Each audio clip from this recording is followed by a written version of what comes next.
Bonjour, je vous propose aujourd'hui de nous intéresser à l'ABC du marketing, autrement dit, pourquoi faire du marketing. Environnement. Alors le macro-environnement, c'est l'ensemble des facteurs généraux qui influencent la vie des entreprises et à l'agenda de notre cours, nous verrons d'abord les composantes de ce macro-environnement, plus particulièrement la démographie, l'économie, l'environnement, le cadre de vie, la technologie, le cadre politico-légal et son impact, et enfin la culture, toutes ces composantes du macro-environnement. Et nous terminerons par une grille d'analyse, la grille Pestel, qui permet de comprendre le fonctionnement de ce macro-environnement. Pour comprendre l'environnement, imaginons une entreprise. Une entreprise fabrique, produit, a des services. Ces services y sont mis à la disposition de son environnement à travers une structure appelée entreprise ou organisation. Cette structure elle-même est entourée d'un environnement que l'on appellera, suivant les cas, le macro et le micro. Alors, le macro-environnement comprend d'une part la démographie, l'économie, la technologie, la législation, la culture et le cadre de vie. Toutes ces différentes composantes représentent le macro-environnement. Mais il y a aussi d'autres variables extérieures que nous aurons l'occasion d'aborder lors d'un autre MIMO consacré à l'offre du marché, les concurrents, au public direct, à la demande du marché et au public indirect.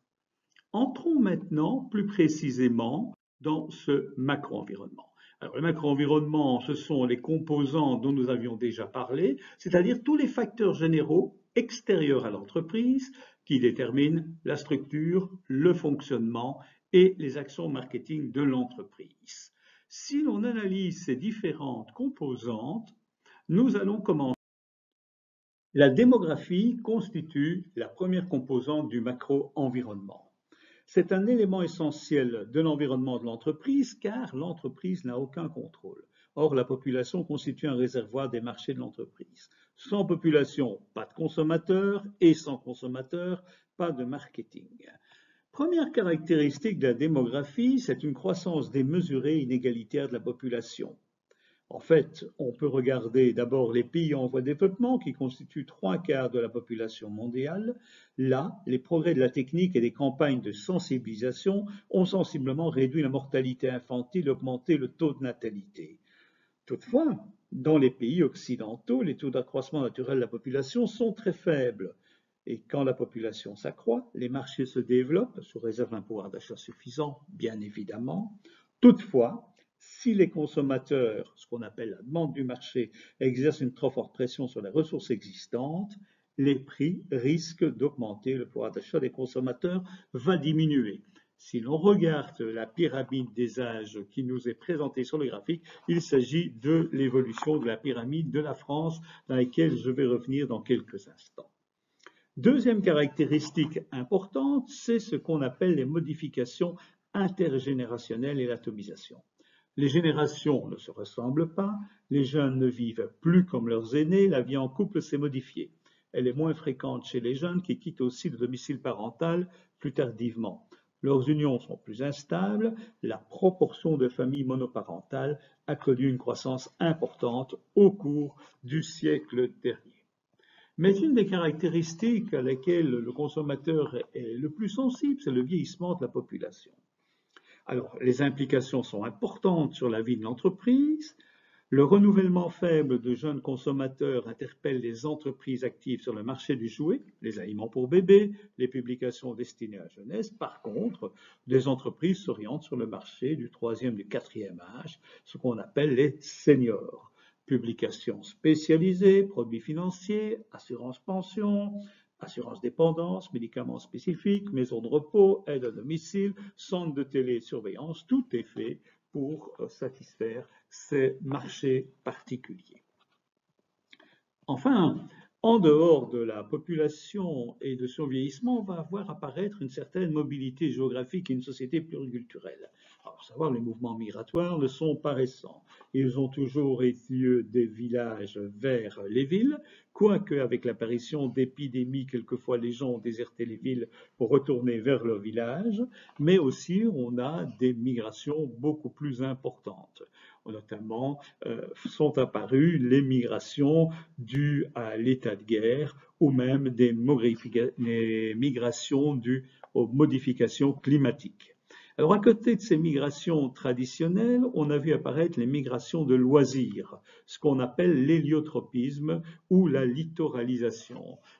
C'est ainsi qu'on voit par exemple dans certaines régions des États-Unis une proportion d'aînés qui vont habiter en Floride ou simplement un phénomène, beaucoup de Belges, d'Anglais, d'Allemands et de Hollandais s'orientent vers la Côte d'Azur, vers le sud de la France. Ça devient une immigration liée au loisir. En fait, cette immigration crée un autre phénomène, ce qu'on appelle la pluriculturalité, puisque permet de rencontrer cette population, rencontre d'autres populations, et la composition ethnique est particulièrement diversifiée. Mais cette démographie va créer trois défis importants. Si on regarde le graphique qui nous est proposé, l'on voit l'évolution de la population mondiale d'êtres humains et son augmentation à chaque fois de 1 milliard. Entre 1804 et 1927, il a fallu 123 ans pour avoir 1 milliard d'habitants en plus. Entre 1927 et 60 ans, on en est réduit à 33 ans pour avoir 1 milliard en plus. En 1974 à 14 ans pour avoir 1 milliard en plus. Ce qui fait qu'aujourd'hui, on a une augmentation de la population d'1 milliard quasiment tous les 10 ans. Cela fait que la population est de plus en plus vieillissante et donc il faudra s'adapter à ces spécificités. Cela fait aussi que les besoins d'infrastructures vont augmenter, avec sans doute des territoires de plus en plus restreints quand l'on pense notamment à la difficulté liée à la montée des eaux. Les changements climatiques ne seront pas neutres non plus. Seconde composante de l'environnement, c'est l'économie. Alors l'économie est un élément relativement important. On peut l'avoir à court terme, comme le graphique le montre avec la prévision de l'impact de la crise aujourd'hui liée au Covid-19 sur l'économie, mais d'autres éléments sont importants à prendre en compte. Le premier élément à prendre en compte, c'est ce qu'on appelle le produit intérieur brut. Ensuite, nous retrouverons le pouvoir d'achat, les prix, l'épargne, le crédit et les dépenses des ménages. Quand on regarde le produit intérieur brut, en fait, ça mesure la richesse produite sur un territoire déterminé. Si vous voulez, c'est la somme des contributions productives, la valeur ajoutée hors taxe réalisée par les acteurs du marché. Donc, ça signifie la valeur ajoutée réalisée par les entreprises, les administrations, les ménages. Et on ajoute d'ailleurs à cela la TVA grevant les produits et les droits de timbre. Le PIB constitue un des éléments de la comptabilité nationale qui est toujours intéressant d'analyser. L'autre façon de voir l'évolution de l'économie, c'est le pouvoir d'achat, qui est conditionné d'une part par les revenus, d'autre part par l'inflation, c'est-à-dire l'évolution des prix. C'est la raison pour laquelle la notion de prix est quelque chose de très important dans le choix des consommateurs. C'est tellement important pour les consommateurs que c'en est même une des variables du marketing. L'épargne et le crédit sont aussi deux variables importantes à prendre en compte parce que les dépenses des consommateurs sont non seulement liées au pouvoir d'achat, mais aussi aux possibilités d'épargne et de crédit. En effet, toute augmentation des revenus ne conduit pas nécessairement le consommateur à acheter des biens et des services. Une partie de cette augmentation est consacrée à l'épargne et elle varie évidemment en fonction des revenus. De même, la capacité d'emprunt peut fortement influencer l'achat des ménages. Pensons simplement au crédit hypothécaire qui permet de financer l'achat de l'habitation principale des ménages. Mais analyser l'économie ne serait pas suffisant sans analyser les dépenses des ménages. Or, la structure des dépenses des ménages s'est fortement modifiée au cours des dernières années. Sur le graphique réalisé par l'INSEE, on voit l'ensemble des dépenses des ménages en France depuis les années 70 jusqu'aux années 2017. Vous voyez directement qu'il y a des différences. Qu'est-ce que l'on voit en pourcentage relatif, donc des revenus des ménages, que les dépenses d'alimentation en jaune ont fortement chuté, on est passé de 26% à 19%. Ensuite, que les dépenses liées à l'habillement et aux chaussures ont fortement diminué aussi. Par contre, si l'on regarde les dépenses liées au logement, on voit que celles-ci ont évolué de manière croissante, sauf peut-être les chiffres de 2017, mais qui méritent d'être analysés plus en détail. Quoi qu'il en soit, ce que nous devons retenir, c'est que les dépenses des ménages ont fortement changé depuis ces dernières années. Regardons par exemple une des statistiques disponibles en Belgique sur le budget des ménages. On voit une évolution qui a commencé en 1968, 78, 1978 jusqu'à aujourd'hui. Que voit-on? C'est que cette évolution permet de comprendre à quoi les ménages affectent-ils leurs ressources. Ainsi, on va voir que c'est principalement aux dépenses liées à l'habitation principale ou secondaire. Si l'on voit en jaune l'évolution de la consommation alimentaire, celle-ci a tendance à diminuer par rapport aux revenus disponibles. Elle constitue en 1978 22% des revenus disponibles. Aujourd'hui, elle ne constitue plus que 16%. Attention cependant que le revenu a bien sûr augmenté entre ces deux périodes. Autre composante importante du macro-environnement, la technologie. Elle représente l'ensemble des savoirs et des pratiques fondés sur des principes scientifiques accumulés par notre société. Elle est à l'origine d'un nombre incalculable de nouveaux produits et de services. Alors on pourrait citer par exemple la pénicilline, l'automobile, la pilule, l'avion, la télévision, la télématique, l'informatique, les jeux vidéo, les plantes transgéniques, la robotique, la domotique et même les nouvelles technologies de l'information ou de la communication. Entre parenthèses, quelquefois le progrès n'est pas toujours des plus fameux, comme par exemple la bombe atomique. Mais si l'on regarde le graphique présent à droite, vous verrez cette évolution de technologie qui est mesurée en pourcentage de recherche et développement du produit intérieur brut. Que voit-on? Les zones en bleu sont les zones où la recherche et développement est la plus importante. Un élément important de cette technologie, un élément négatif, c'est l'espionnage industriel qui relève de la guerre économique. C'est la raison pour laquelle énormément d'entreprises veulent absolument se protéger de ce genre de choses. Ici, nous avons l'évolution de l'index DESI, c'est le Digital Economic and Society Index, qui mesure l'évolution technologique de l'économie digitale dans les différents pays. La France se situe directement à droite de la moyenne européenne. L'environnement et le cadre de vie constituent une des variables importantes du macro-environnement. Toute activité économique a des répercussions sur le cadre de vie et l'environnement. De plus en plus, les consommateurs, les mouvements écologiques et les pouvoirs publics se préoccupent de l'impact des activités industrielles. À ce titre, le responsable marketing doit être attentif aux évolutions majeures qui encadrent les préoccupations environnementales. On en identifie généralement trois. Tout d'abord, la pénurie des matières premières. En fait, la raréfaction des matières premières non renouvelables conduit à une augmentation du coût de production et les entreprises ne pourront pas toujours répercuter ces augmentations dans leurs prix. La conséquence de cette histoire, c'est qu'elles doivent s'orienter vers la recherche de produits de substitution.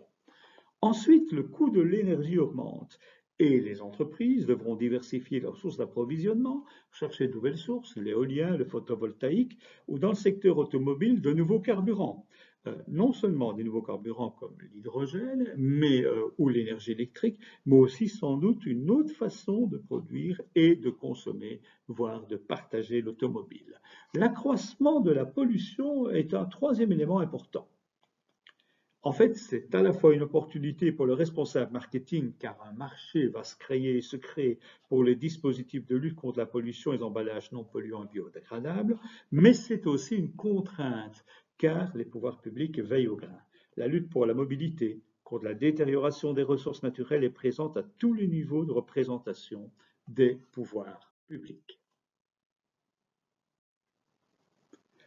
Le cadre politico-légal est un élément particulièrement important. Il se caractérise par différents éléments. On y retrouve là-dedans tout ce qui est législatif, administratif, réglementaire qui organise la vie économique et sociale d'un pays ou d'une région. Les directives, les lois, les arrêtés qui affectent continuellement le fonctionnement de l'entreprise. L'enjeu est d'importance car l'absence de vigilance d'un responsable marketing et le non-respect de la législation pourrait conduire à l'interdiction de commercialisation d'un nouveau produit fabriqué par l'entreprise. Alors, il faut bien se rendre compte que le cadre politico-légal a fortement évolué. Au départ, il se caractérisait par une volonté de contrôler, de réglementer l'organisation et la conduite des marchés. Pour éviter que les entreprises agissent selon leur propre logique de profit et ne nuisent à l'intérêt collectif, l'État organise lui-même un certain nombre de services d'utilité publique, par exemple la défense, l'équipement, les services publics, la justice, la redistribution des richesses, notamment avec les prélèvements fiscaux et parafiscaux, l'enseignement, la santé, le transport. Si on regarde aujourd'hui, le marché unique et la mise en place de l'euro s'accompagnent d'une série de règlements spécifiques, ce qu'on appelle les directives européennes. Il faut savoir aussi que l'État intervient dans la conduite des marchés en réglementant le marketing mixte des entreprises pour, par exemple, les produits, leur composition, les emballages, les normes de contrôle, les labels, les prix, l'affichage des prix, les règles de concurrence, toute une série d'éléments. Mais le cadre politico-légal s'intéresse aussi à la protection des entreprises. Les pouvoirs publics cherchent à la fois à créer des entreprises compétitives sur le plan international et à maintenir une certaine liberté de commerce à l'intérieur des pays ou de l'Union européenne. Ainsi, la Direction générale de la concurrence, une administration de la Commission européenne, vérifie au niveau européen que les États ne mettent pas de barrières à la libre circulation des biens et services. Mais attention, la puissance publique nationale, elle, a tendance à favoriser la concentration d'entreprises pour garantir la compétitivité face à la concurrence internationale et à limiter l'accès au marché intérieur, tout en combattant les abus de position dominante. Attention que le cadre politico-légal s'intéresse aussi à un élément relativement nouveau qui n'est apparu que fin des années 1950, c'est la protection des consommateurs. Suite aux abus pratiqués par les producteurs et les distributeurs vis-à-vis des consommateurs, ces derniers ont pris conscience de la nécessité de s'organiser pour se défendre. Aujourd'hui, l'ampleur du mouvement consumériste est telle qu'il ne peut plus être ignoré par une entreprise. Le mouvement de consommateurs s'exprime notamment à travers ces associations de défense européennes et nationales, mais aussi ce qu'on appelle les comités usagers, les groupes de défense de l'environnement, les comités de quartier, les groupements d'intérêt.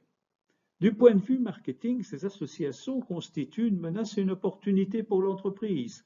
Une menace dans la mesure où elles prennent l'initiative, la communication et peuvent remettre en cause la perception des consommateurs vis-à-vis d'un produit ou service. Une opportunité, car elles organisent un dialogue avec le consommateur. Les études comparatives réalisées par les associations de consommateurs permettent de réguler le marché et à l'entreprise de se situer par rapport à ses concurrents. En plus, il faut savoir que les associations de consommateurs sont souvent à l'origine d'amélioration du contentieux de l'entreprise par la mise en place d'un processus de traitement des litiges au sein d'un secteur professionnel ou la rédaction de contrats types. La dernière caractéristique apparue plus récemment concerne la protection des intérêts globaux de la société. L'action de l'État ne peut se limiter à la régulation des marchés et à la défense des consommateurs. Elle se doit de défendre les intérêts collectifs de la société. C'est ainsi que l'État réglemente ou interdit la vente de produits nocifs ou qui portent atteinte à la santé de la population. L'alcool, les cigarettes, les drogues, les additifs alimentaires, les pesticides, l'État assure même le contrôle de législation de manière à éviter que certaines entreprises ne fassent supporter par la collectivité des coûts liés directement à leur activité habituelle. Par exemple, les déversements polluants sont poursuivis, l'absence de précaution dans les traitements chimiques. Alors, de manière à maîtriser cet environnement politico-légal de plus en plus complexe, l'entreprise doit disposer d'un conseil juridique à même de vérifier le caractère licite ou non d'une décision marketing. L'entreprise doit aussi entretenir des contacts réguliers avec l'administration et les responsables politiques afin d'anticiper des décisions défavorables à l'entreprise et à défendre ses intérêts propres. Nous voyons ici une série de directives européennes qui ont été prises sur différents textes. Ces directives sont de plus en plus importantes et influencent bien sûr, de par leur nature, la vie des entreprises. Enfin, un dernier élément important du macroéconomique, c'est la culture. La consommation, toute consommation devrais-je dire, s'inscrit dans un environnement culturel et spécifique. Chaque être humain voit le jour et grandit dans un système de valeurs qui le conditionne et oriente de manière plus ou moins directe ses choix de consommation. Le système culturel dans lequel baigne le consommateur véhicule des valeurs et des coutumes qui se transmettent de génération en génération et constituent le ciment de l'appartenance à un groupe défini. On voit bien sûr que même après une crise telle que le Covid, certaines tendances marketing vont changer. Alors, que constate-t-on comme caractéristique principale de cette culture? Premier élément important, c'est l'existence d'une pluriculturalité. Nous avons déjà abordé rapidement le phénomène lié, bien sûr, à l'expansion démographique. La société rassemble aujourd'hui des cultures et des ethnies différentes. C'est ainsi que le marketing s'est spécialisé via le marketing ethnique ou tribal pour répondre aux besoins des sociétés. Pensons notamment à l'importance des rayons alimentaires dans les grandes surfaces qui répondent aux besoins religieux, aux contraintes religieuses ou aux contraintes de vie de certains consommateurs, produits halal, produits cachers, produits véganes, tout ça se trouve habituellement en grande surface. Deuxième élément important, et trop longtemps oublié des annonceurs, ce sont Live Evolution, ou si vous voulez, le rôle des femmes et la différence dans la vente des produits entre les hommes et les femmes. Or, le poids des consommatrices est déterminant dans bon nombre d'industries. Les entreprises qui, dans le futur, parviennent à communiquer convenablement avec les femmes et à établir une relation durable seront celles qui réussiront. Alors, il faut savoir, c'est important parce que les femmes n'aiment pas se faire imposer un produit, elles n'aiment pas réclamer un produit, et donc il est important de deviner leurs attentes. La meilleure méthode pour élever une marque, c'est la garde partagée. Les femmes aiment être écoutées, et donc ce sont des éléments qui sont relativement nouveaux. À côté aussi de cette evolution, nous avons en présence les nouvelles tendances de consommation qui ont été mises en évidence depuis des années. Elles sont particulièrement nombreuses et nous aurons l'occasion de les aborder dans quelques instants. Ensuite, la réalité virtuelle existe. La preuve, ce cours qui vous est donné à distance, et le rôle des réseaux sociaux n'est plus à démontrer aujourd'hui. Il ne faut pas oublier que nous sommes des êtres humains et nous avons aussi besoin de contacts sociaux. Cette sociabilité est relativement importante. L'être humain veut participer à des fêtes, veut vivre l'actualité locale, veut pouvoir offrir des cadeaux et le marketing doit pouvoir répondre à ces besoins. Enfin, un élément relativement important, c'est la sécurité qui demeure un souci majeur du consommateur. Il s'inquiète des conséquences d'une épidémie, d'un problème financier, du coût d'éducation de ses enfants, de la multiplication de la violence. Il recherche des produits et des services capables de lui donner confiance et de lui procurer un sentiment de sécurité. À ce titre, la satisfaction liée à l'utilisation d'un produit est essentielle. Si on regarde le tableau suivant, établi par l'Institut Molinari, nous voyons les États qui incitent à mettre en place des cadres législatifs visant à réglementer le très nombreux aspects de la vie privée des citoyens, notamment les comportements jugés à vice. Alors, qu'est-ce qu'on va voir dans les plus moralisateurs? On va retrouver des États comme la Finlande, la Lituanie, l'Estonie, le Royaume-Uni, la Hongrie, l'Irlande et la Lettonie. Parmi les moins moralisateurs, on va retrouver des États comme l'Italie, le Luxembourg, l'Autriche, l'Allemagne. Entre les deux, un peu plus moralisateur mais pas extrémiste, on verra en 10e position la France. Ce qui est intéressant, c'est de voir cette évolution parmi les États de l'Union européenne. Alors, ces nouvelles tendances de consommation peuvent s'exprimer aussi dans la restauration, où la conscience, le mieux-être, les territorialités et l'expérience augmentée sont relativement importantes. On va voir apparaître des variables comme le flexitarisme, le végétal, l'animal, le premium, l'équilibre, la responsabilité, naturellement, bon, le locavorisme, la mondialisation, la praticité, les lieux d'émotion. Je vous invite à regarder en détail ces 7 influences qui nourrissent la restauration d'aujourd'hui. Enfin, ça serait dommage d'arrêter cette analyse du macro-environnement sans ne pas proposer une grille d'analyse. Ces grilles d'analyse qu'on appelle PEST ou PESTEL, suivant que le premier P inclut aussi le cadre politico-législatif ou uniquement le cadre politique, reprend ces différentes variables du macro-environnement. L'environnement politique et législatif, l'environnement écologique, l'environnement social et socioculturel, l'environnement technologique et enfin l'environnement écologique et cadre de vie. Pour chacune des variables, il est intéressant de poser des questions, d'analyser les caractéristiques qui peuvent influencer les choses. À titre d'exemple, prenons la dernière variable, l'environnement écologique et le cadre de vie.